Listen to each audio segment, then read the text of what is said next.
ከፍርሃት ለመራቅ ከጭንቀት ለመራቅ ምን እናድርግ? መፍትሄው ምንድነው? መጽሐፍ ቅዱስ ስለዚህ ምን ይላል? አሁን ብዙዎቻችን የከበደን ራሳችንን መግዛት አይደለም። ሶሎሞን ሲናገር ምን አለ? አገርን ከሚገዛ ይልቅ ራሱን የሚገዛ ይበልጣል።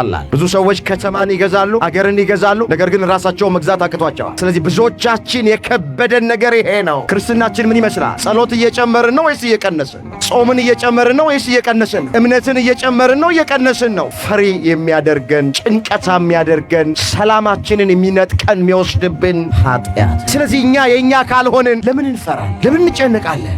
የፀጉራችን አንዷ ዘለላ እንኮ በእግዚአብሔር ዘንድ የተቆጠረች ከሆናት እናንተ ወገኖች፣ አሁን እግዚአብሔር ከእኛ ጋር እንደሆነ በዚህ ዘመን ማረጋገጫ ምዕራፍና ቁጥር ያስፈልግ ይሆን? ኑሯችን ምስክር አይደለም? ሕይወታችን ምስክር አይደለም? እግዚአብሔር ከእኛ ጋር መሆኑ እግዚአብሔር ከእኛ ጋር ስላለ እኮ ነው እዚህ የደረስነው።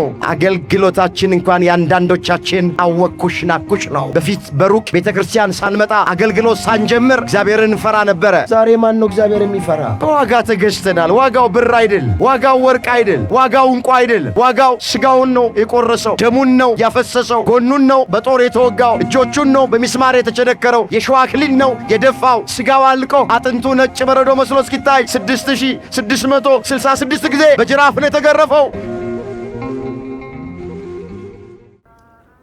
በስመ አብ ወወልድ ወመንፈስ ቅዱስ አሐዱ አምላክ አሜን። ክቡር አባታችን መላከ ፀሐይ መምህር በቀለ ተሰማ የዚሁ ቤተ መቅደስ ዋና አስተዳዳሪ፣ የዚህ መንጋ ጠባቂ፣ አባቶቼ ካህናት፣ ወንድሞቼ ዲያቆናት፣ ዘማሪያን፣ ዘማሪያት፣ በዚህ ቅድስና ስፍራ ላይ ቃሉን ለመስማት ከሩቅም ከቅርብም የተሰበሰባችሁ ሁላችሁ በእግዚአብሔር ሰላምታ እንደምን አመሻችሁ። አሜን። አምላካችን እግዚአብሔር ያለፈውን ጊዜ በሰላምና በጤና አስፈጽሞን በእድሜያችን ላይ ይህችን ቀን ተጨማሪ አድርጎልን ቃሉ በሚነገርበት ስፍራ ላይ የሰበሰበን የአባቶቻችን አምላክ የእኛም አምላክ እግዚአብሔር ስለማይነገር ስጦታው ቅዱስ ጳውሎስ እንደተናገረ ክብርና ምስጋና ይግባው። የእናታችን የእመቤታችን የቅድስት ድንግል ማርያም አማላጅነት አይለየን። በዛሬው ቀን በቤተ ክርስቲያናችን መታሰቢያቸው ከሚደረግላቸው ቅዱሳን አባቶቻችን ሁሉ ረድኤትና በረከት ያሳትፈን።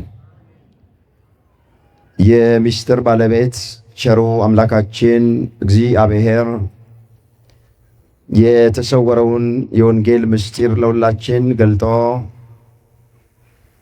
የሚረባንንና የሚጠቅመንን ነገር እንዲያስተምረን የሱ ቅዱስ ፍቃዶ ይሆነልን።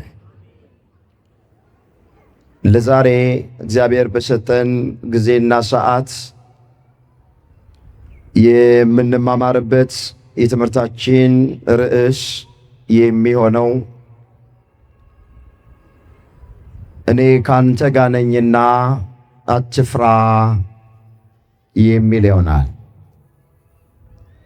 ይህንን በርዕስነት ያነሳነውን ኃይለ ቃል በመጽሐፍ ቅዱሳችን ላይ ተመዝግቦ የምናገኘው በትንቢተ ኢሳይያስ ምዕራፍ 41 ቁጥር 10 ላይ ነው። የትምህርቱ መሰረታዊ ዓላማ የሚሆነው እግዚአብሔር ከኛ ጋር እንደሆነ አውቀን ከፍርሃት ርቀን ተረጋግተን መኖር እንድንችል ማሳየት ይሆናል። የሚያረጋጋና ብርታትን የሚሰጥ ትምህርት ነው ዛሬ የምንማረው። መጽሐፍ አጽናኖ ሕዝቤን አጽናኖ ይላል። ባለንበት በዚህ ዘመን ብዙዎቻችን በምናየው በምንሰማው ነገር እየፈራንና እየተጨነቅን ነው ያለ። በዚሁ ምክንያት ከፍርሃት እንድንወጣ ደግሞ ከጭንቀታችን እንድንረጋጋ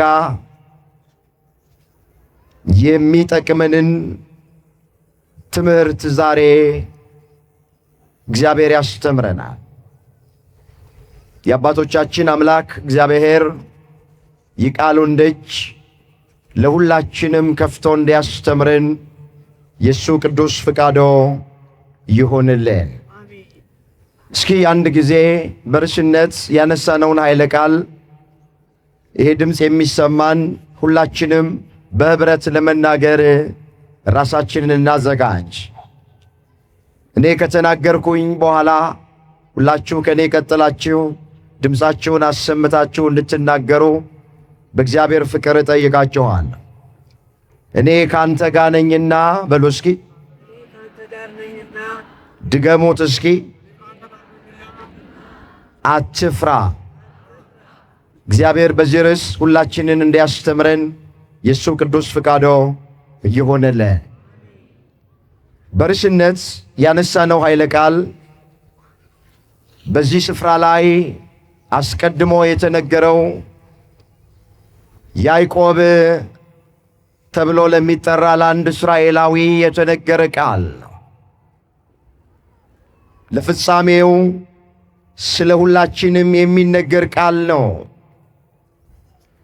የእግዚአብሔር ቃል በአንድ ዘመን ለተነሱ ሰዎች ብቻ ተነግረው የሚያበቃ አይደል።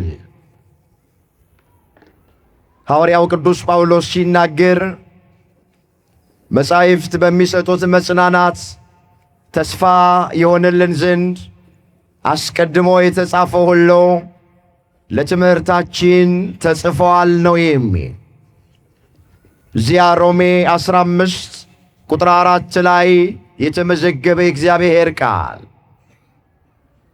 መጻሕፍት በሚሰጡት መጽናናት ተስፋ የሆነልን ዘንድ አስቀድሞ የተጻፈ ሁሉ ለትምህርታችን ተጽፏል ነው የሚል። አስቀድሞ ሲል በሩቅ ነቢያት ማለቱ ነው። ኋላም በቅርብ ሐዋርያት ማለቱ ነው። የተጻፈው ሁሉ ለትምህርታችን ተጽፏል ነው የሚል። ያዘንን እንድንጽናና፣ የተጨነቅን ከጭንቀታችን እንድንረጋጋ፣ ተስፋ የቆረጥን የተቆረጠብን ተስፋ እንዲቀጠል፣ ልባችን የቆሰለብን በቃሉ ልባችን እንዲፈወስ፣ ስር ሰደን በሃይማኖት መታነጽ እንድንችል፣ ለምንጠየቀው ጥያቄ መልስ ለመስጠት ዘወትር የተዘጋጀን እንድንሆን መጽሐፍ ቅዱስ የተጻፈልን ስለ እነዚህ ነገሮች ነው። እንግዲህ ለትምህርታችን ከተጻፈልን ነገር መካከል ዛሬ እግዚአብሔር በሰጠን ዕድል እኔ ካንተ ጋር ነኝና አትፍራ በሚል ኃይለ ቃል መነሻነት እንቆያል። በዚህ ርዕስ ውስጥ ሦስት ነገሮችን ባጭሩ አያለሁ። እንድትከታተሉኝ በእግዚአብሔር ፍቅር እጠይቃችኋል። በመጀመሪያ ፍርሃት ምንድን ነው የሚለውን አስቀድመን እናያል። በሁለተኛ ደረጃ ሰው ለምንድን ነው የሚፈራው? እሱን አያለሁ። ሦስተኛና የመጨረሻ ከፍርሃት ለመራቅ ምን እናድርግ የሚለውን ችግሩን ከነመፍትሄው ተመልክተን ለዛሬ ትምህርታችንን እንቋጨዋለን። እስኪ በመጀመሪያ ፍርሃት ማለት ምን ማለት ነው?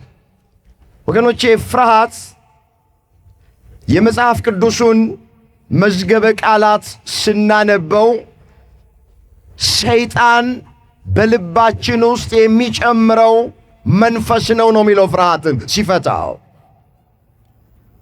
እግዚአብሔር ለማንም ሰው የፍርሃትን መንፈስ አልሰጠም። ፍርሃት ሰይጣን በልባችን ውስጥ የሚጨምረው መንፈስ ነው። እግዚአብሔር የሰጠን መንፈስ ራስን የመግዛት የኃይል የፍቅር መንፈስ ነው። እንዲህ ተብሎ እንደተጻፈ ዛ ሁለተኛ ጢሞቴዎስ ምዕራፍ 1 ቁጥር 7 ላይ ሐዋርያው ቅዱስ ጳውሎስ ለልጁ ለጢሞቴዎስ እንዲህ ብሎ ይጽፍለታል። እግዚአብሔር የፍቅር የኃይል ራስን የመግዛት መንፈስ እንጂ የፍርሃት መንፈስ አልሰጠንም ይላል።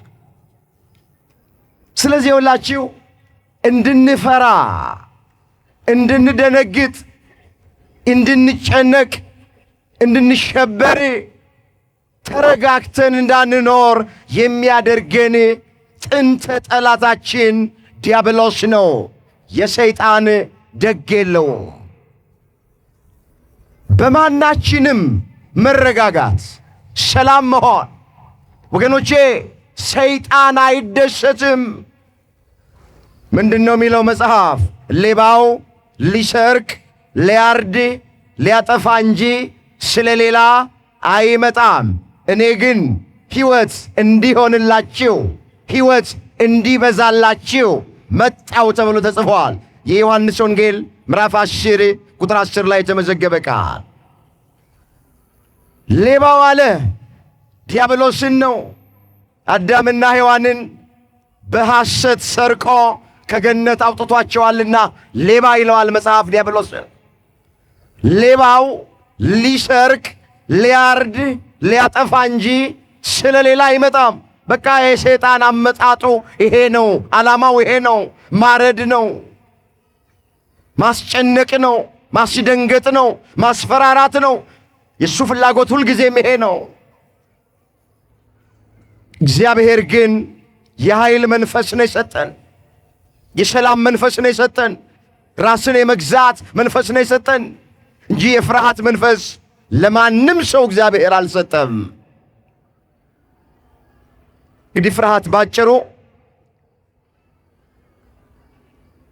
ችግርን ከእግዚአብሔር በላይ አድርጎ ማየት ነው። ፍርሃት ከጭንቀት ብዛት የሚመጣ ነገር ነው። ፍርሃት የኔ ነገር አይሆንም ከእግዚአብሔር በላይ ነው ብሎ ማሰብ፣ ይሄ ፍርሃት ተብሎ በመጽሐፍ ተቀምጦልናል። ብሉይ ኪዳንንም አዲስ ኪዳንንም ስናነብ 100 ጊዜ በላይ አትፍሩ ተብሎ ተጽፏል። አትፍሩ የተባልነው የሚያስፈራ ነገር ስላለ ነው። ጌታችን መድኃኒታችን ኢየሱስ ክርስቶስ ወደዚህ ምድር የመጣበት ብዙ ዓላማ ቢኖርም አንደኛው ዓላማው 3 ነገሮችን ከሰው ልጆች ለማራቅ ነው። ፍርሃትን፣ ጭንቀትን፣ ተስፋ መቁረጥን ከሰው ልጆች ለማራቅ ነው ጌታችን ኢየሱስ ክርስቶስ ከድንግል ማርያም ተወልዶ ወደዚህ ምድር የመጣው። ፍርሃትን ለማራቅ አትፍሩ እያለ ያስተምር ነበረ ጌታ። ጭንቀትን ከሰው ልጆች ለማራቅ በአንዳች አትጨነቁ ይል ነበረ። ተስፋ መቁረጥን ለማራቅ በተስፋ ደስ ይበላቸው፣ ተስፋን የሰጠ የታመነ ነው ይል ነበረ። ስለዚህ ፍርሃት አሁን ከላይ እንዳየነው ነው ሲተረጎም ወደ ሁለተኛው ሐሳብ ላይ ሰው ለምንድን ነው የሚፈራው? ወገኖቼ ዛሬ የማይፈራ ሰው የለ። ቤተ ክርስቲያን የማይመጡት ብቻ አይደሉም። ጠዋት ማታ ወደ መቅደሱ የምንገሰግሰው ብዙዎቻችን እንፈራለን። እግዚአብሔርን የማያውቁት ብቻ አይደሉም። እግዚአብሔርን የምናውቀውም እኛ እንፈራለን። ያላመኑት ብቻ አይደሉም። ያመንነው የተጠመቅነው እኛም እንፈራለን። የፍርሃታችን መጠኑ ይለያያል እንጂ እንፈራለን። ለምንድን ነው ሰው የሚፈራው? እሱን እየዘረዘርኩኝ ያህል በመጀመሪያ ፍርሃት ወደኛ የሚመጣበት ምክንያት ኃጢአት መስራት በጀመርን ጊዜ ነው። ኃጢአት ማለት የቃሉ ትርጉም ኃጥእ ከሚለው የግዕዝ ግስ የተገኘ ነው። ኃጥእ ያጣ ማለት ነው። ኃጢአት ማለት ማጣት ማለት። ምን ማጣት? ሰላም ማጣት፣ ረፍት ማጣት፣ እርካታ ማጣት፣ ደስታ ማጣት፣ ኃጢአት ማጣት ማለት ነው። እባካችሁ የማይጠቅመንን ኃጢአት አንጠልጥለን አንዙር። ፈሪ እንድንሆን የሚያደርገንን የሚያስጨንቀንን ባለን ነገር ደስተኛ እንዳንሆን የሚያደርገንን ሰላም የሚነሳንን የመጀመሪያው የፍርሃታችን ምንጭ ወይም ምክንያት የገዛ ኃጢአታችን ነው። ለዚህ ጥሩ ማስረጃችን የመጀመሪያዎቹ ሰዎች አባታችን አዳምና እናታችን ሔዋን ናት። እግዚአብሔር ሁላችን ታሪኩ እንደምናውቅ አዳምና ሔዋንን ከፈጠራቸው በኋላ ወደ ገነት አስገባቸው። ብዙ ትእዛዝ አላዘዛቸውም። አንድ ትእዛዝ ብቻ ነው የሰጣቸው።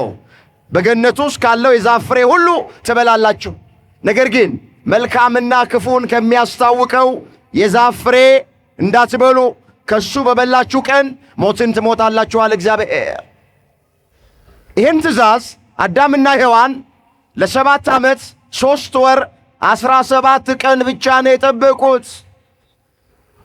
ከዚህ ጊዜ በኋላ አትብሉ የተባሉትን የዕፀ በለስ ፍሬ ቆርጠው በሉ፣ እምነት አጎደሉ፣ የእግዚአብሔርን ትእዛዝ ተላለፉ፣ ጸጋቸው ተገፈፈ። ጸጋ እግዚአብሔርን ለብሰው ነበር የሚኖሩት። በቁሙ የሚለብሱት ልብስ አልነበረም፣ የእግዚአብሔርን ጸጋ ነበር የሚለብሱት። ከውድቀት በኋላ ከኃጢአት በኋላ ለእግዚአብሔር አልታዘዝም ካሉ በኋላ ጸጋቸውን እግዚአብሔር ወሰደ። ወዲያው ወደ ገነት መጣና አምላካችን ድምፁን አሰማ። እንዲህ እያለ ይጣራ ጀመረ። አዳም አዳም ወዴት ነው ያለኸው አለው። ኦሪት ዘፍጥረት ምዕራፍ 3 ቁጥር 10 ላይ የተመዘገበ ቃል። ወዴት ነው ያለኸው አለው። ቃሉ ያላዋቂ ሰው ንግግር ይመስላል። ወዴት ነው ያለው የሚለው ቃል ለእግዚአብሔር ባህሪ የሚነገር ቃል አይደለም። ግን ሊቃውንት ምን ይላሉ? አዳም አዳም ወዴት ነው የሚለው ቃል በአዲስ ኪዳን በዘመነ ስጋዌ ከድንግል ማርያም ተወልዶ የጠፋውን ልጅ እንደሚፈልገው የሚያጠይቅ ቃል ነው ይላሉ። ወዴት ነው ያለኸው አለው። ወዴት ይሆን ያለነው እኛ? አዳም እንዲህ ብሎ መለሰ። በገነት ድምፅህን ሰማው፣ ራቁቴን ስለሆንኩኝ ፈራሁኝ አለ። እስኪ ይህን ቃል አብረን እንበለው። በገነት በሉ እስኪ። ድምፅህን ሰማው፣ ራቁቴን ስለሆንኩኝ ፈራሁኝ። ምን አልኩኝ? ስለዚህ ሁላችሁ በመጀመሪያ ሰው የሚፈራው አታድርግ የተባለውን ሲያደርግ ነው። ኃጢአት ሲሰራ አድርግ የተባለውን ሳያደርግ ነው። ለምን? ኃጢአት ማለት በሁለት መንገድ ነው የሚፈጸመው። የመጀመሪያ አታድርጉ የተባልነውን ካደረግን ኃጢአት ነው። አታመንዝሩ ተብለናል። ስናመነዝር ከተገኘን ኃጢአት ነው። አትስረቁ ተብለናል። ስንሰርቅ ከተገኘን ኃጢአት ነው። አትስከሩ ተብሏል። ጠጥተን ከሰከርን ኃጢአት ነው። አትመኙ ተብሏል። ስንመኝ ከተገኘን ኃጢአት ነው። የመጀመሪያው የኃጢአት ትርጉም አታድርጉ የተባለውን ማድረግ ነው። ሁለተኛ ኃጢአት ማለት አድርጉ የተባለውን አለማድረግ ነው። ለምሳሌ ባልንጀራህን እንደ ራስህ አድርገህ ምን አድርግ? ጨርሶት ምን አድርግ? ባልንጀራህን እንደ ራስህ አድርገህ ውደድ። ባልንጀራን እንደ ራስ አድርጎ አለመውደድ ኃጢአት ነው። የሰንበትን ቀን ትቀድሰው ዘንድ አስብ። ሰንበትን አለማክበር ኃጢአት ነው። ስለዚህ ኃጢአት አድርጉ የተባልነውንም አለማድረግ ኃጢአት ነው። ያዕቆብ እንዲህ አለ፣ በጎ የሆነውን ነገር አውቆ ለማያደርገው ለዚያ ሰው ኃጢአት ይሆንበታል። ማብላት እየቻልን አለማብላት፣ ማጠጣት እየቻልን አለማጠጣት፣ የታረዘውን ማልበስ እየቻልን እግዚአብሔር ባርኮን በታረዘው ላይ የምንጨክንበት ከሆነ ኃጢአት ነው። ይሄ አድርጎ የተባልነውን አለማድረግም ኃጢአት ነው። ብዙዎቻችን ኃጢአት ቢመስለን አታድርጎ የተባልነውን ማድረግ ብቻ ነው። እንደዛ አይደለም። እንመለስ። ስለዚህ በገነት ድምፅህን ሰማው፣ ራቁቴን ስለሆንኩኝ ፈራሁ አለ። በመጀመሪያ ሰው የሚፈራው ኃጢአትን መስራት በጀመረ ጊዜ ነው። አምላካችን እግዚአብሔር እንድንፈራ፣ እንድንጨነቅ፣ ኮሽ ባለ ቁጥር እንድንደነግጥ የሚያደርገንን ኃጢአት ከኛ በቸርነቱ ያርቅልን። ይችላል አይችልም? ወገኖቼ ይችላል። የሚሳነው ነገር የለም። ከጸጋ በታች ከሕግ ግን በላይ አድርጎ ነው እግዚአብሔር የፈጠረን። ራሳችንን የምንገዛበት ጸጋ እግዚአብሔር ሊሰጠን ይችላል። እንጸልይ ብቻኛ፣ ፍቃደኛ እንሆን፣ ፍላጎት ይኑረን። ያሸነፈንን ኃጢአት፣ ባሪያ ያደረገንን ኃጢአት ከኔ ያርቅልኝ፣ ጸጋህን ስጠኝ እንበለው እንጂ እግዚአብሔር ጸጋውን ይሰጠናል። እንዲህ ተብሎ ተጽፏል። ላነበው ፈልጋለሁ። ቲቶ ምዕራፍ 2 ቁጥር 11 ላይ ሰዎችን ሁሉ የሚያድን የእግዚአብሔር ጸጋ ተገልጧል። ይህም ጸጋ ኃጢአተኝነትን፣ ዓለማዊ ምኞትን ክደን የተባረከው ተስፋችንን እርሱም የታላቁን የአምላካችን የመድኃኒታችን የኢየሱስ ክርስቶስን ክብር መገለጥ እየጠበቅን ራሳችንን በመግዛት በጽድቅ እግዚአብሔርን በመምሰል በአሁኑ ዘመን እንድንኖር ያስተምረናል። አስተውሉት ቃሉን። ሰዎችን ሁሉ የሚያድን የእግዚአብሔር ጸጋ ተገልጧል አለና፣ ይህም ጸጋ አለ እግዚአብሔርን እየመሰልን እንድንኖር፣ ራሳችንን እንድንገዛ፣ ከኃጢአት ከሥጋ ምኞት እንድንርቅ ይረዳናል። ስለዚህ የተቸገራችሁ ሰዎች ካላችሁ ጸጋህን ስጠኝን በለው፣ ጸጋህን አድለኝን በለው። ዝሙት ያስቸገራችሁ ካላችሁ፣ ስካር ያስቸገራችሁ ካላችሁ፣ ሐሜት ያስቸገራችሁ ካላችሁ፣ ስካር ያስቸገራችሁ ካላችሁ፣ ለኃጢአት የተሸነፍን የተማረክን ሰዎች ጸጋህን ስጠኝን በለው። ሰዎችን ሁሉ የሚያድን የእግዚአብሔር ጸጋ ተገልጧል። ይህም ጸጋ አምላካችን እግዚአብሔርን እየመሰል ነው ራሳችንን እየገዛን እንድንኖር ያስተምረናል አለ። አሁን ብዙዎቻችን የከበደን ራሳችንን መግዛት አይደለም። ሶሎሞን ሲናገር ምን አለ? አገርን ከሚገዛ ይልቅ ራሱን የሚገዛ ይበልጣል አለ። ብዙ ሰዎች ከተማን ይገዛሉ፣ አገርን ይገዛሉ፣ ነገር ግን ራሳቸውን መግዛት አቅቷቸዋል። ስለዚህ ብዙዎቻችን የከበደን ነገር ይሄ ነው። አምላካችን እግዚአብሔር ራሳችንን የምንገዛበትን ጸጋ ለሁላችን ያድለን። አሜን በሉ። የመጀመሪያው ፈሪ የሚያደርገን፣ ጭንቀታ የሚያደርገን፣ ሰላማችንን የሚነጥቀን የሚወስድብን ኃጢአት ነው። ቅዱስ ጳውሎስ ሲናገር ምን አለ? ክፉን በሚያደርግ ሰው ነፍስ ሁሉ መከራና ጭንቀት ይሆንበታል አለ። ሮሜ ምዕራፍ 2 ቁጥር 9 ላይ የተመዘገበ ቃል። ቃሉን አስተውሉት። ክፉን በሚያደርግ ሰው ነፍስ ሁሉ መከራና ጭንቀት ይሆንበታል። ጭንቀት ከየት ይመጣል? ከኃጢአት። ራስን መጸየፍ፣ ራስን መጥላት ከየት ይመጣል? ከክፋት። ክፉን በሚያደርግ ሰው ነፍስ ሁሉ መከራና ጭንቀት ይሆንበታል ተብሎ እንደተጻፈ። ወደ ሁለተኛው ሐሳብ እንሄ ሰዓት ለመጠቀም። ሁለተኛ ለምንድን ነው የምንፈራው የሚለውን አያለሁ።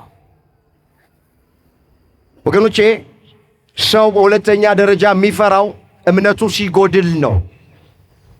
ምኑ ሲጎድል? እምነቱ ሲጎድል። የእምነት መጉደል ፍርሃት ያመጣል። ገበቴ ላይ እንዳለ ውሃ የምንወላውል ከሆነ፣ ንፋስ እንደመታው ሸምበቆ የምንወዘወዝ ከሆነ፣ እምነታችን ጎደሎ ሲሆን፣ በእግዚአብሔር ላይ ያለን እምነት፣ በአምላካችን ላይ ያለን እምነት ሲጎድል ያኔ ፍርሃት ይከበናል። ለዚህ ጥሩ ማስረጃችን የማቴዎስ ወንጌል ምዕራፍ 8 ቁጥር 23 ላይ የተመዘገበ ታሪክ ነው። ባጭሩ አስታውሳችኋለሁ።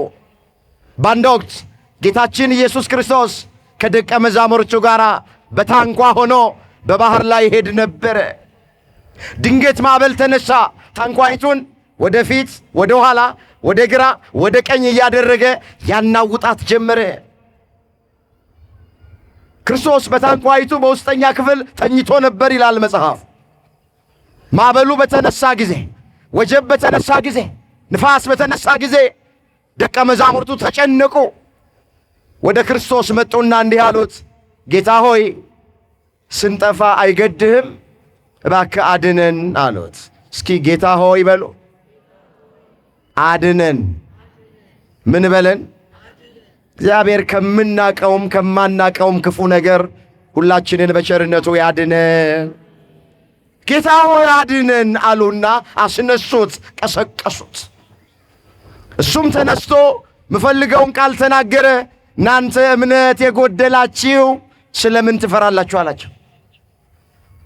እስኪ እናንተ በሉ። እምነት የጎደላችሁ ስለምን ትፈራላችሁ? ምን የጎደላችሁ? ለዚህ ነው የእምነት መጉደል ፍርሃት ያመጣል ያልኳችሁ። ምን ማለቱ ነው? እናንተ እምነት የጎደላችሁ ስለምን ትፈራላችሁ ማለት እሱ ከኛ ጋር እያለ ምንም አንሆንም ለምን አትሉም? አምላካችን ከኛ ጋር እያለ፣ ጌታችን ከኛ ጋር እያለ፣ መምህራችን ከኛ ጋር እያለ ምንም አይገጥመንም። ታንኳይቱ አትገለበጥም። ማዕበል ወጀብ ንፋሱ አያጠፋንም። ለምን አላላችሁም? እናንተ እምነት የጎደላችሁ ስለምን ትፈራላችሁ ብሎ አለማመናቸውን ገሰጸው።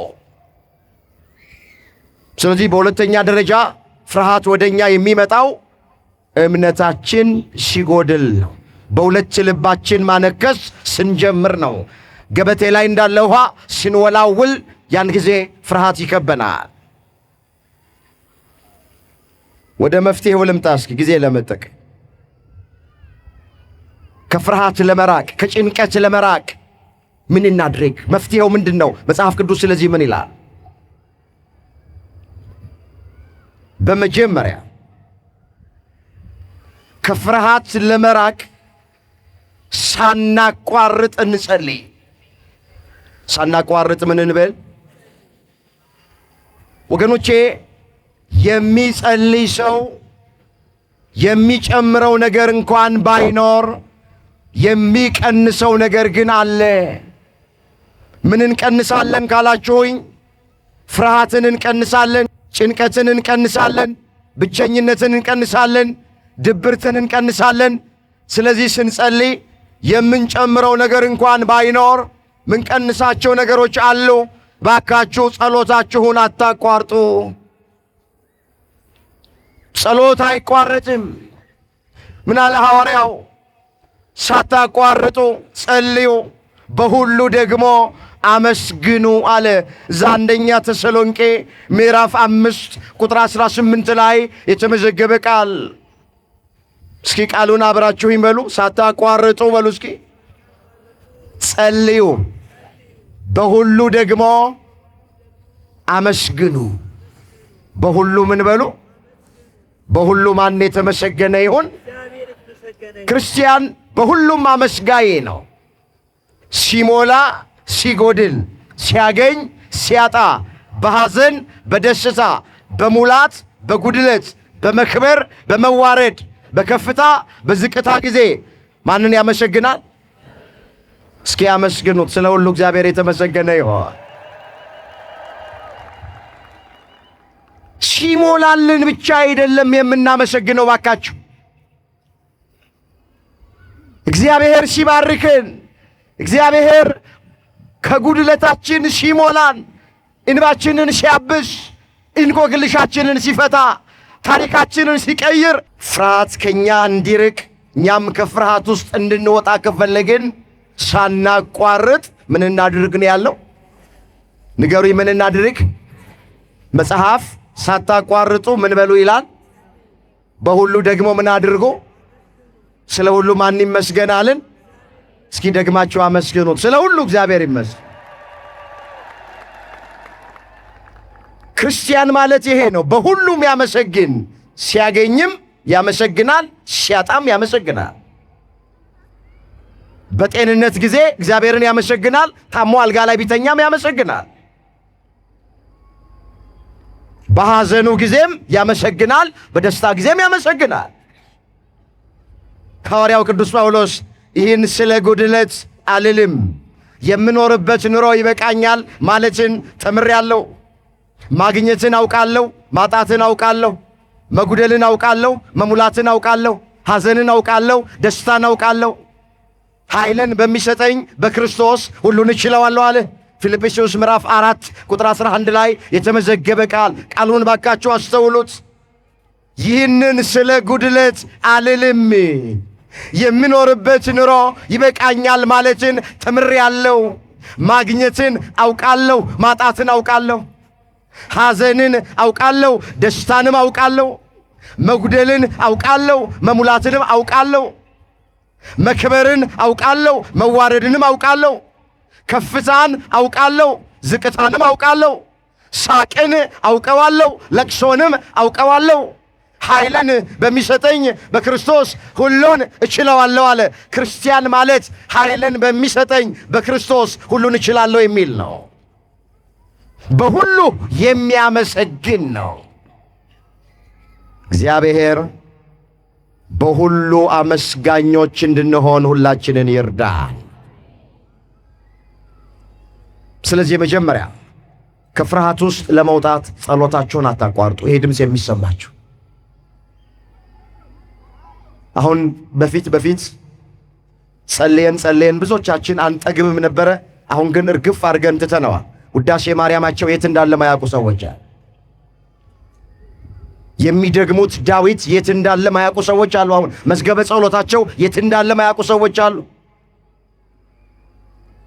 እየጨመርን እኮ አይደለም ያለም ይሄድን ያለ ነው። በክርስትና ሕይወታችን ብዙዎቻችን እየጨመር ወደ ላይ እያደግን ሳይሆን እንደ ካሮት ቁልቁል ነው እድገታችን የብዙዎቻችን።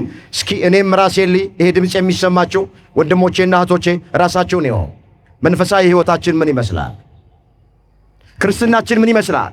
ጸሎት እየጨመርን ነው ወይስ እየቀነስን ነው? ጾምን እየጨመርን ነው ወይስ እየቀነስን ነው? እምነትን እየጨመርን ነው እየቀነስን ነው? ትዕግስት፣ ትህትና፣ የዋህነት፣ ገርነት፣ ቅንነት የሚባሉትን እየጨመርን ነው ወይስ እየቀነስን ነው? አንዳንዶቻችን ወደ እግዚአብሔር በቀረብን ጊዜ፣ ወደ ቃሉ በቀረብን ጊዜ፣ ወደ ቤቱ በቀረብን ጊዜ ፍቅርን መጨመር፣ ጸሎትን መጨመር፣ ጾምን መጨመር፣ ስግደትን መጨመር ሲገባን በተቃራኒ እየቀነስ ነው ያለ ነው። አገልግሎታችን እንኳን የአንዳንዶቻችን አወኩሽ ናኩሽ ነው። በፊት በሩቅ ቤተ ክርስቲያን ሳንመጣ አገልግሎት ሳንጀምር እግዚአብሔርን እንፈራ ነበረ። ዛሬ ማን ነው እግዚአብሔር የሚፈራ?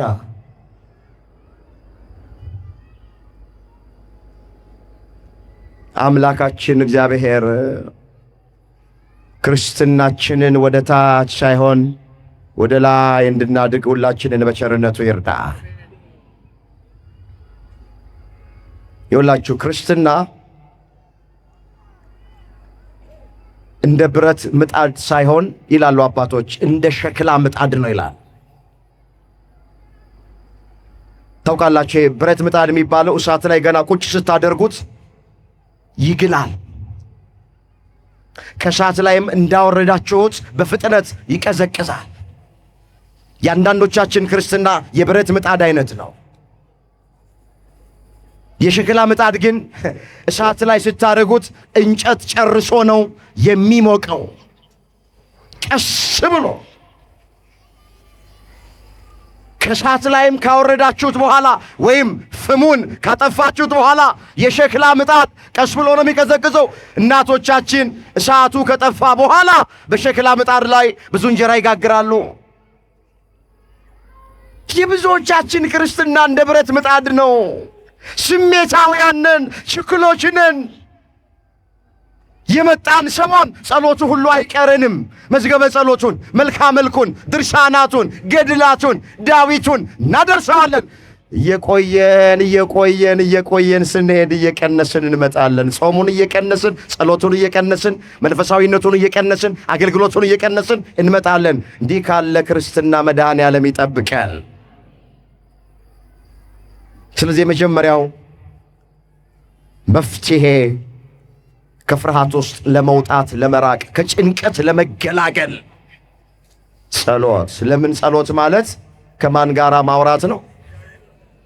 ከማን ጋራ መነጋገር ነው? ሐሳብን ለማን ማቅረብ ነው? ወገኖቼ ይኸውላችሁ ጸሎት አንዳንዶቻችንን ድንጋይ እንደመፍለጥ የሚከብደን ትርጉሙን ስለማናውቀው። ጸሎት ከእግዚአብሔር ጋር መነጋገር ነው። ከእግዚአብሔር ጋር ማውራት ነው። ሐሳብን ለእግዚአብሔር ማቅረብ ነው። ልትጸልዩ ስታስቡ ይህንን ለራሳችሁ ንገሩ። ከእግዚአብሔር ጋር ልነጋገር ነው በሉ። ሐሳቤን ለእግዚአብሔር ላቀርብ ነው በሉ። ያኔ ይሄ የድካም መንፈስ፣ የመሰልቸት መንፈስ፣ የመዛል መንፈስ ከኛ ይርቃል። አንድ ጊዜ እስክንቆም ድረስ ነው ለጸሎት። ተቀመጡም አይለንም። እስክንጀምረው ድረስ ነው። አማትበን እስክንጀምር ድረስ ነው። አማትበን ጸሎቱን በስመ አብ ብለን ከጀመርን አናቋርጠውም። ወደ ሁለተኛው ልሄድ። ሁለተኛ ከፍርሃቱ ስለመውጣት መፍትሄው ዕለት ዕለት የእግዚአብሔርን ቃል ማዳመጥ፣ ዕለት ዕለት የእግዚአብሔርን ቃል መስማት። ለምን? ቃሉ ኃይል አለው። ይፈውሰናል፣ ያረጋጋናል፣ የልብ ሰላምና ጸጥታ ይሰጠናል። አሁን ያላችሁን ሰላም አስተውሉ ተባካችሁ ወገኖቼ። ይህንን ሰላም የትም ብንሄድ አናገኘው።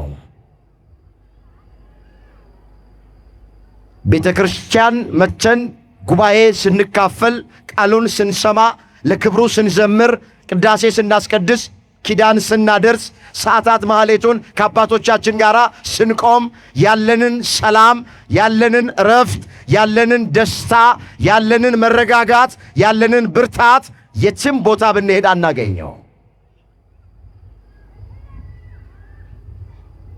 ቃል ውስጥ ነው ሰላም ያለው። ወንጌል ውስጥ ነው ረፍት ያለው።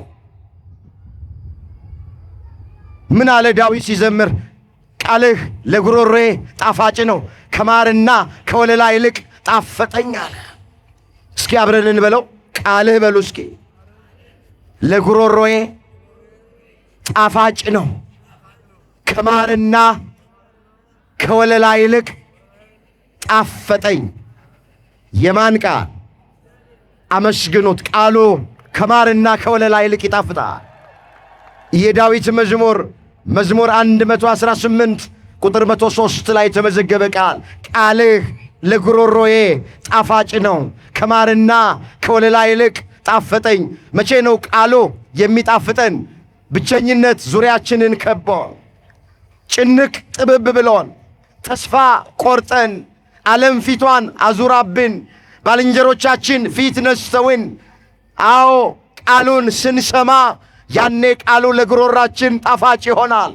ከጭንቀት ሲያወጣን፣ ከፍርሃት ሲያወጣን፣ ከብቸኝነቱ ሲያወጣን ቃሉ ለጉሮራችን ያን ጊዜ ጣፋጭ ይሆናል። ስለዚህ ሁለተኛው መፍትሄ የእግዚአብሔርን ቃል ማዳመጥ፣ የእግዚአብሔርን ቃል መስማት። እባካችሁ ቃሉን መስማት ማንም የማይቀማን በጎ ድል ነው። ትዝ ይላችኋል ጌታችን ኢየሱስ ክርስቶስ አልዓዛርን በጣም ይወደው ስለነበረ ከመሞቱ በፊት ሊሰናበተው ወደ ቢታንያ ሄደ። እቤት ገባ። ሁለት እህቶች ነበሩት አልዓዛር፣ ማርታና ማርያም የሚባሉ። ልክ ጌታ ቤት በገባ ጊዜ የአልዓዛር እህት ማርያም ከእግሩ ስር ቁጭ ብላ ቃሉን ታደምጥ ነበረ፣ ትማር ነበረ። ማርታ ደግሞ በጓዳ ውስጥ እሱን ለማስተናገድ ሽርጉድ ትላለች። ማርያም ቃሉን ትሰማለች፣ ማርታ በጓዳ የሚያስፈልገውን ትሰራለች። ወጥታ ስትመለከታት እህቷ ማርያም ቁጭ ብላ ቃሉን እየሰማች ነው። እንዲህ አለች፣ ጌታ ሆይ አለች፣ እኔ ብቻዬን ስደክም አላሳዝንህም? ምንም አይገድህም? እህቴ ማርያም እንድትረዳኝ እንድታግዘኝ ለምን አትሰዳትም? ለምን አትልካትም? አለች ማርታ። ጌታ አንድ ቃል ተናገረ። ማርታ ማርታ፣ በብዙ ትጨነቂያለሽ፣ በብዙ ትደክሚያለሽ። የሚያስፈልገው ጥቂትና አንድ ነገር ብቻ ነው። እህትሽ ማርያምስ ማንም የማይቀማትን በጎ ዕድል መረጠች አለ። ይሄ በጎ ዕድል ወገኖቼ ቃሉን መስማት ነው። ቀላል እንዳይመስላችሁ የእግዚአብሔርን ቃል መስማት፣ ቃሉን ማዳመጥ፣ በእንደዚህ አይነት ጉባኤ መገኘት ቀላል እንዳይመስላችሁ። የሉቃስ ወንጌል ምዕራፍ 10 ቁጥር 40 ላይ የተመዘገበ ቃል። ስለዚህ ሁለተኛው መፍትሄ ቃሉን ዕለት ዕለት ማዳመጥ፣ ቃሉን ዕለት ዕለት መስማት፣ ከቤተ ክርስቲያን አለመለየት፣ ከጉባኤ አለመለየት። የግድ በእንደዚህ አይነት ጉባኤ ብቻ አይደለም ቃሉን የምንሰማው። ፍላጎት ካለን እጃችን ላይ ባለችው ትንሽ ስልክ ባለንበት ቦታ ሆነን ቃሉን ማዳመጥ፣ መስማት፣ መማር እንችላለን። ቢሮአችን ውስጥ ባለው ኮምፒውተር ላይ ሌላ ማይጠቅም ነገር ከምናይበት ቃሉን መስማት እንችላለን። ምስጋናውን ማዳመጥ እንችላለን። ከኛ የሚጠበቀው ፍላጎት ብቻ ነው። አምላካችን እግዚአብሔር ከቃሉ እንዳንርቅ ሁላችንን በቸርነቱ ይርዳን። ነቢዩ ሲናገር ምን አለ? ቃል ተገኝቷል፣ እኔም በልቼዋለሁ። አቤቱ የሰራዊት ጌታ እግዚአብሔር ሆይ ቃልህ የልብ ሰላምና ደስታ ሆነኝ አለ። ትንቢተ ኤርምያስ ምዕራፍ 15 ቁጥር 16። እስኪ ጉባኤው ይሄንን ቃል በደንብ ይናገር። ቃልህ በሉ እስኪ። አልሰማችሁም? ቃልህ ተገኝቷል፣ እኔም በልቼዋለሁ። አቤቱ የሰራዊት ጌታ እግዚአብሔር ሆይ ቃልህ የልብ ሰላምና ደስታ ሆነኝ። አመስግኑት። ቃሉ የልብ ሰላምና ደስታ ነው ወገኖቼ። ቃልህ ተገኝቷል አለ ነቢዩ፣ እኔም በልቼዋለሁ አለ። እኔም ምን ብዬዋለሁ? ለካ እግዚአብሔር ቃል የሚበላ እንጀራ ነው። ለካ እግዚአብሔር ቃል የምንጋተው ወተት ነው። እናንተ ለካ እግዚአብሔር ቃል የምንጠጣው ውሃ ነው፣ የምንቆርጠው ጮማ ነው። ለካ የእግዚአብሔር ቃል ሰው በእንጀራ ብቻ አይኖርም በእግዚአብሔር ቃል ጭምር ተብሎ ተጽፏል። ገበሬ ወጥቶ ወርዶ ላቡን አፍሶ ወዙን አንጠፍጥፎ ከዛ በተዘጋጀ ዛሬ ተበልቶ ነገ ዳሪ በሚሆን በሚሻግት እንጀራ ብቻ የሰው ልጅ መኖር አይችልም። እሱ ለስጋችን ለቁመተ ሥጋ ያስፈልገናል። ነፍሳችን የምትራበው የእግዚአብሔርን ቃል ነው። የነፍስ ምግቧ የእግዚአብሔር ቃል ነው። ስለዚህ ቃሉን ስናደምጥ፣ ቃሉን ስንሰማ፣ ቃሉን ስንበላ ወገኖቼ ፍርሃት ከኛ ይርቃል፣ ጭንቀት ከኛ ይርቃል፣ ሰላም እናገኛለን፣ እንረጋጋለን። ምስክሮቹ እኛንን። አሁን ያላችሁን ሰላም አስተውሎት። ይሄ ሰላም የትም ቦታ ቢኬድ አናገኘው። ሶደሬና ላንጋኖም ብንሄድ አናገኘውም። ወገኖቼ መዝናኛ ቦታዎችን ብንሄድ አናገኘውም። እዛ የምናገኘው ሰላም ታይቶ የሚጠፋ ብልጭ ብሎ ድርግም የሚል ነው። በእግዚአብሔር ቤት ውስጥ ሆነን ቃሉን በመስማት ግን የምናገኘው ሰላም እውነተኛ ሰላም ነው። ዘለቄታ ያለው ሰላም ነው። የሚያሳርፍ ሰላም ነው። ይህን ሰላም እግዚአብሔር ለሁላችንም ያድለ። ሶስተኛና የመጨረሻውና ያለው ፍርሃት ከኛ እንዲርቅ ምን እናድርግ? ወገኖቼ እግዚአብሔር ከኛ ጋር እንዳለ እንመን። እስኪ እግዚአብሔር ከኛ ጋር እንዳለ እንመን። ምን እንበል? እምነት። ታምናላችሁ እግዚአብሔር ከኛ ጋር እንደሆነ? ይሄ ነው የወላችሁ መጠቅለያው ይሄ ነው። የትምህርቱም ዓላማ ይሄ ነው። እግዚአብሔር ከኛ ጋር እንደሆነ ማሳየት ነው። ኮሽ ባለ ቁጥር የምንደነግጠው፣ የገዛ ጥላችንን እያየን የምንፈራው፣ በሆስፒታል አጠገብ ስንሄድ የምንፈራው፣ የፖሊስ ሳይረን ስንሰማ የምንደነግጠው፣ በዓለም ላይ ስለሆነው ነገር፣ በሀገር ላይ ስላለው ነገር፣ በቤተ ክርስቲያኒቱ ስለሚሆነው ነገር ወገኖቼ የምንፈራበት ምክንያት እግዚአብሔር ከኛ ጋር እንዳለ ስለማናመን ነው። የእምነት መጉደል ነው። ለዚህ እኮ ነው መጽሐፍ ልባችሁ አይታወክ አለና በእግዚአብሔር እመኑ አለ። የዮሐንስ ወንጌል ምዕራፍ 14 ቁጥር 1 ላይ ልባችሁ አይታወክ አለ። ምን ማለት ነው? ልባችሁ አይታወክ ማለት ልባችሁ አይፍራ ማለት ነው። ልባችሁ አይደንግጥ። መፍትሄው እዚሁ ጋር ነው። በእግዚአብሔር እመኑ። በማን እመኑ? እግዚአብሔር ከኛ ጋር እንደሆነ ማመን፣ እምነት። እግዚአብሔር አይጥለኝም፣ እግዚአብሔር አይተወኝም፣ እግዚአብሔር አይዘነጋኝም፣ እግዚአብሔር አይረሳኝም፣ ከኔ ጋር አለ ብሎ ማመን። ያኔ ምንም ነገር በሕይወታችን ይግጠመን አንጨነቅም፣ አንፈራም። እሱ ምንም ነገር ቢገጥመን ከዛ ውስጥ እንደሚያወጣን እናምነዋለና። እሳት ቢነድ እሳቱ እንደሚያጠፋ፣ ወደ አናብስት ጉድጓድ ውስጥ ብንጣል የአናብስቱን አፍ እንደሚዘጋ፣ ባህር ውስጥ ብንጣል ባህሩ እንደማያሰጥመን እናምናለን። ምን ይላል መጽሐፍ? ኢሳይያስ 43 ቁጥር 1 ላይ እስራኤል ሆይ ተቤዥቼሃለሁና አትፍራ፣ አንተ የኔ ነህ። በውሃ ውስጥ ባለፍክ ጊዜ ውሃው አያሰጥምህም፣ በእሳት ውስጥ በሄድክ ጊዜ ነበልባሉ አይፈጅህም፣ እሳቱም አያቃጥልህም። እኔ አምላክህ እግዚአብሔር መድኃኒትህ ነኝና እኔ ካንተ ጋራ ነኝና አትፍራ ይላል። እስኪ እኔ በሉ፣ ካንተ ጋራ ነኝና አትፍራ። እግዚአብሔር አትፍሩ ይበለን። ተቤዥቼሃለሁና አትፍራ አለው ያዕቆብን። አንተ የኔ ነህ አለ። አንተ የማን ነህ? እኛ የማን ነን? ወገኖቼ እኛ እኮ የእኛ አይደለንም። እኛ እኮ እግዚአብሔር ነን።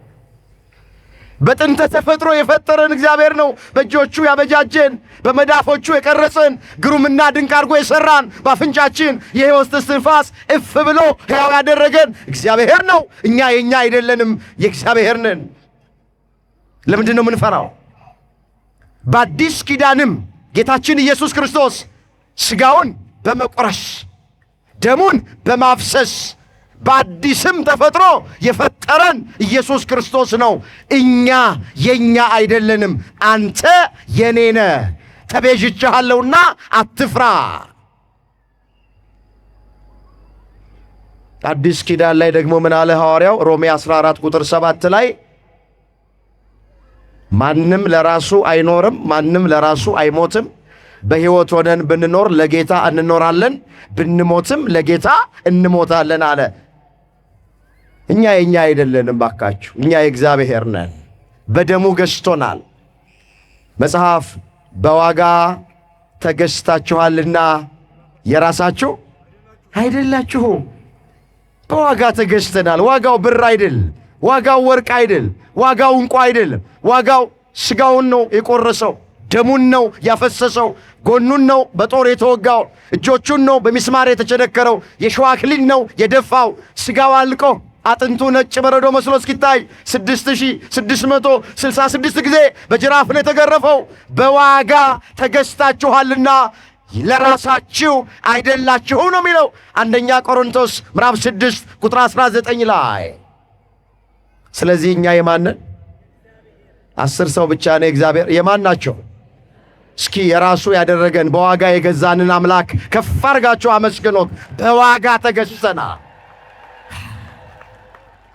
ስለዚህ እኛ የእኛ ካልሆንን ለምን እንፈራለን? ለምን እንጨነቃለን? እንዴ የፀጉራችን አንዷ ዘለላ እንኮ በእግዚአብሔር ዘንድ የተቆጠረች እኮ ናት። እናንተ ከብዙ ድንቢጦች እኮ እንበልጣለን እኛ።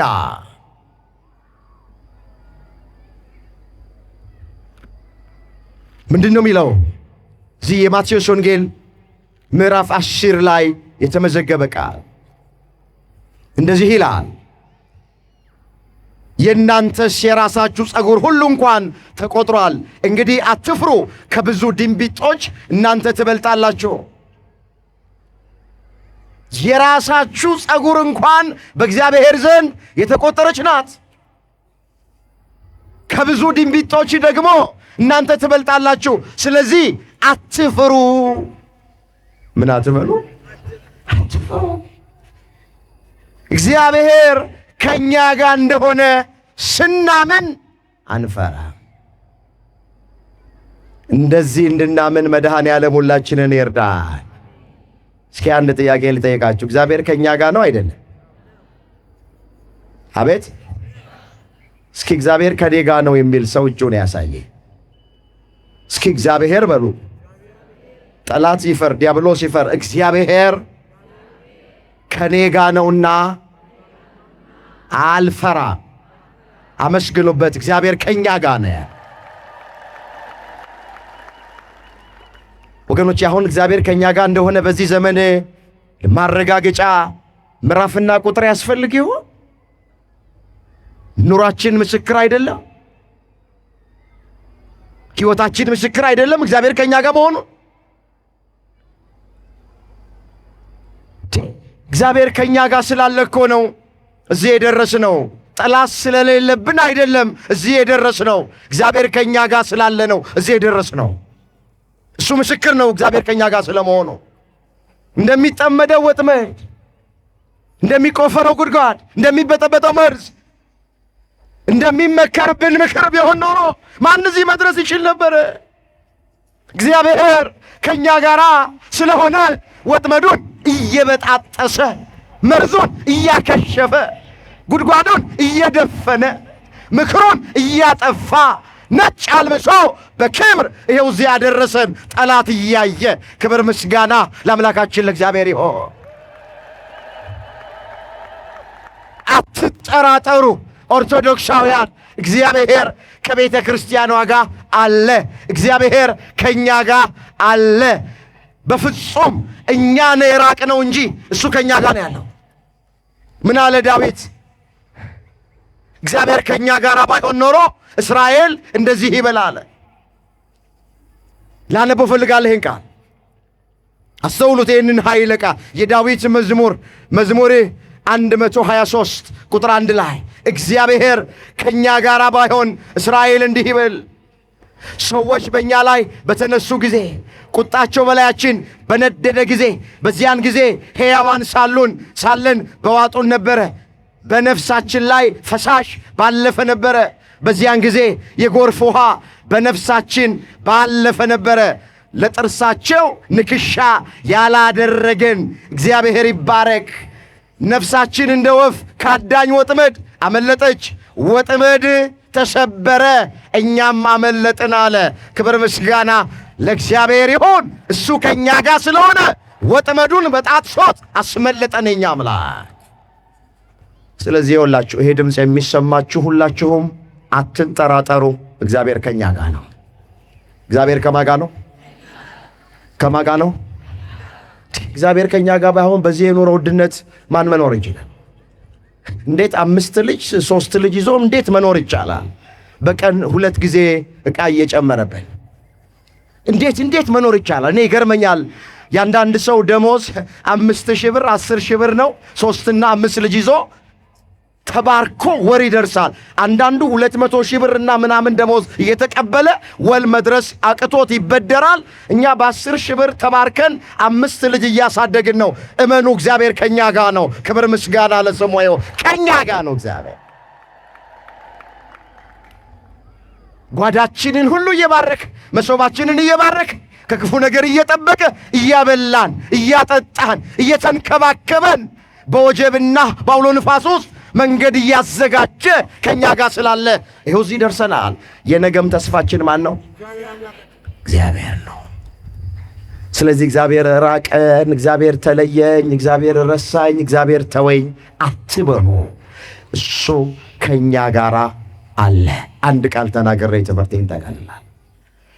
እስከ መቼ ነው እግዚአብሔር ከኛ ጋር የሚሆነው ስንል እስከ ዓለም ፍጻሜ እግዚአብሔር ከኛ ጋር ነው። በዚህ በማቴዎስ ወንጌል ምዕራፍ 28 ቁጥር 19 ጀምሮ ስትመለከቱ ለደቀ መዛሙርቱ ምን አላቸው? እነሆ እስከ ዓለም ፍጻሜ እኔ ከእናንተ ጋር ነኝ አላቸው። እስኪ እስከ ዓለም በሉ ፍጻሜ እኔ ከእናንተ ጋር ነኝ። እኔ ከማን ጋር ነኝ? ስለዚህ እስከ ዓለም ፍጻሜ ድረስ እግዚአብሔር ከማን ጋር ነው? በቃ እግዚአብሔር ከኛ ጋር ከሆነ ታዲያ ማን ይቃወመናል? ወገኖቼ እግዚአብሔር ከኛ ጋር ከሆነ ማንም አይቃወመንም፣ ጳውሎስ እንደተናገረ። ስለዚህ እሱ ከኛ ጋር ነው። እኛም በቀሪ ዘመናችን ከእሱ ጋር እንድንሆን መድኃኔዓለም ይርዳን። እኔ ካንተ ጋር ነኝና አትፍራ፣ አትፍሩ ያለን፣ አትጨነቁ ያለን በዚህ ሁሉ ነገር በከበደበት ዘመን፣ ሁሉ ነገር ተስፋ አስቆራጭ በሆነበት ዘመን በቅድስናው ስፍራ ሰብስቦ ተስፋችንን ያለመለመ ብርታት የሆነን ያጠነከረን በቃሉ ያሳረፈን አምላካችን እግዚአብሔር ስሙ የተመሰገነ ይሁን። የሊቀ ሰማዕታት የቅዱስ ጊዮርጊስ የቅዱስ መርቆሬዎስ በረከት ከሁላችን ጋር ይሁን። የሁላችንን መጨረሻ እግዚአብሔር ያሳምር።